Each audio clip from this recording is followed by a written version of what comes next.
Problem called vision. It is generally believed that nearsightedness affects about 12% of all children. A school district has registered 170 incoming kindergarten children. So nearsightedness, the proportion of nearsightedness is 12%, and the school district has 170 incoming children.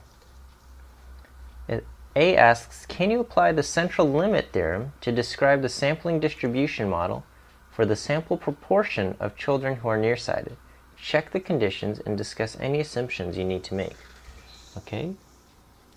So one assumption is, are they independent and random? Independent and random. Okay? And, this depends. They're all kindergarten children, and they're coming into a school district. Okay, so depending on our school district, they may or may not be a good random sample. So this is maybe, we might just have to assume. We just have to assume yes.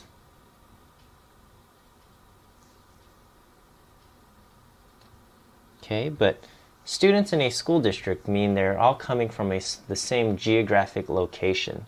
And many times, children that are brothers and sisters will be going to the same school district. So the 170 students may not actually be independent and random of one another. But in order for this to apply, we just have to assume yes. Okay? We can also check the 10% condition. This is to make sure our sample is not too large. And are we sampling over 10% of our population? And so we're 170 students are in our school district. So this is less. 170 students is less than 10% of all kindergarten children. Kindergarten students. So our 10% condition is okay. And then our success failure condition. So is n times p greater than 10?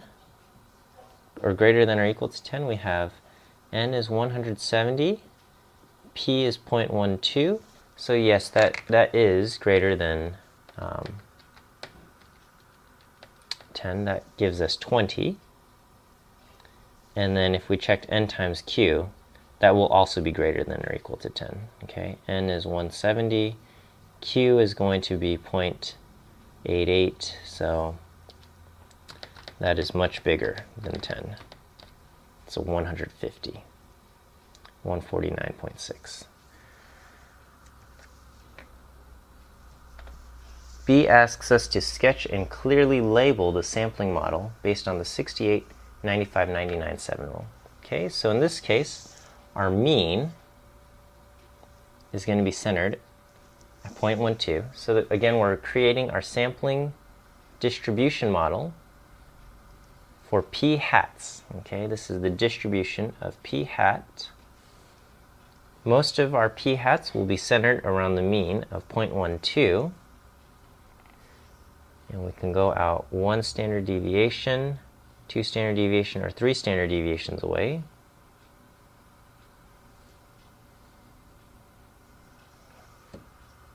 And our standard deviation is 0.12 times 0.88. That's n p times q divided by n square root. 0.12 times 0.88 divided by n square root 0.0249. So I'm going to just round off to 0.025. Keep my math simple. Which means out here we would be at 0.145. Here we would be at 0.170 and 0.195. And down here, 0.095, 0.07, and 0.045. So this encompasses 68% of all p hats. That's 95% of all p hats. And then down here, 99.7% of all p hats. And part C asks, how many of the incoming students might the school expect to be nearsighted? Okay, so if our proportion